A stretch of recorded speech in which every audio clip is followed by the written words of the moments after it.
Hi and welcome to a video with me, Jo.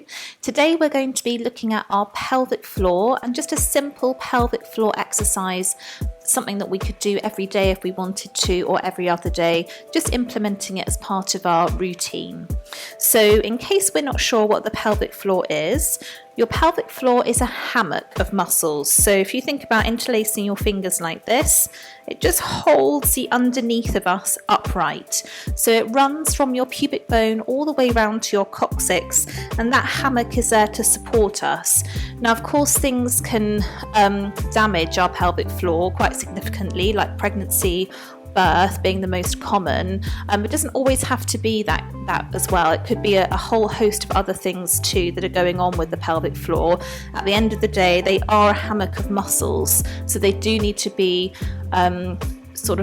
tensed and released. So a little bit like when you do your abdominal work, we contract our abdominals and we also release our abdominals. So same with the pelvic floor. And not many people always know this, but men also have pelvic floors too.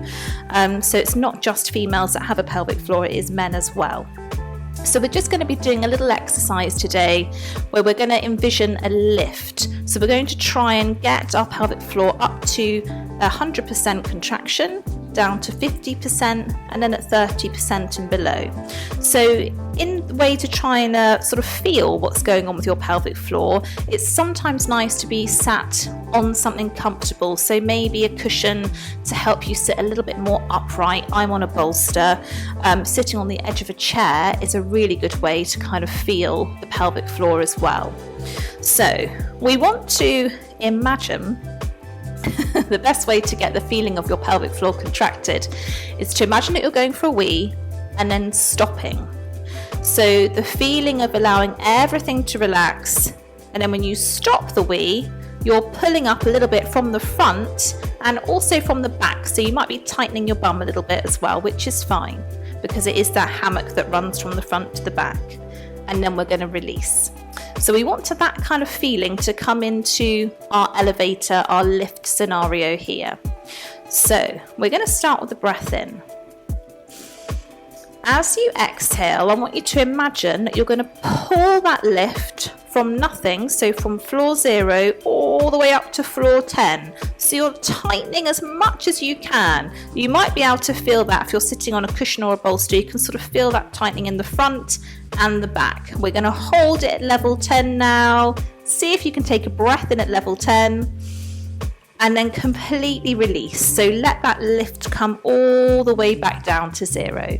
So it's really important that we fully release the pelvic floor as well, because as a muscle, it shouldn't be on all the time. We should be able to fully release and let go.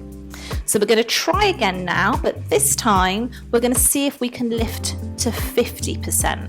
So we've done our level 10, which is 100% contraction, and now 50% will be our level 5. So another breath in, and then exhale, pulling up to just 50% or whereabouts you can feel that.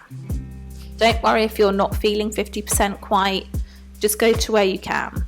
See if you can hold for the breath in and exhale, fully release. So allow that lift to come all the way down to floor 0 again. Well done. Okay, we're going to take it back up to 10 out of 10. So back up to level 10 in your lift. So your 100% contraction. So breath in again. Exhale. Lifting all the way up, really squeeze from the front and the back at those hammock muscles. We're holding at level 10 for that breath in. Exhale, release. Allow that full release of the contraction to come, so the lift has come back down to 0. Now we're going to go back to 50%, so level 5, so halfway. Breathing in. Exhale. 50% contraction. Well done. See if you can hold it again for the breath in. And exhale. Fully releasing, so allowing that pelvic floor to completely relax as the lift comes back down to 0. Well done. So now we're going to see if it's going to get a little bit trickier. See if we can come to level 3, which is your 30% contraction. So we're going between 0 and 50% thereabouts.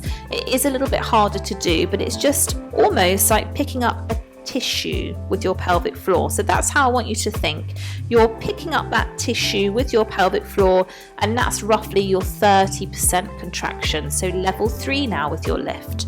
So breathing in, exhaling, lifting up to 30%, picking up your tissue. So little hold.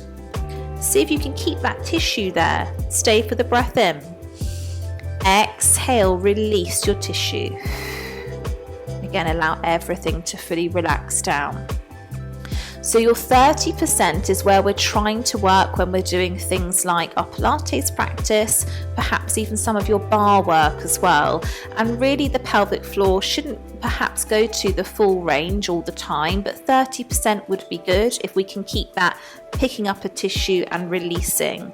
It's really important that we do release our pelvic floor as much as we contract it, because the muscle can become overworked too. So we're going to come back to that 30%, that tissue lift, just twice more. So breathing in, exhale, lifting up, picking up your tissue. Good. See if you can stay for the breath in. Exhale, release. Allow everything to come back and relax. Well done. So last time now, breathing in, exhaling, tissue pickup 30%. Stay for the breath in to hold. And exhale fully. Well done. Good. So let us know how you got on with that, and if you found anything particularly troubling or challenging during that video. It's really great to get some feedback, so do have a think about that and see if you can practice your 30% lift perhaps throughout the rest of this week, maybe every day or every other day. And we'll see you soon.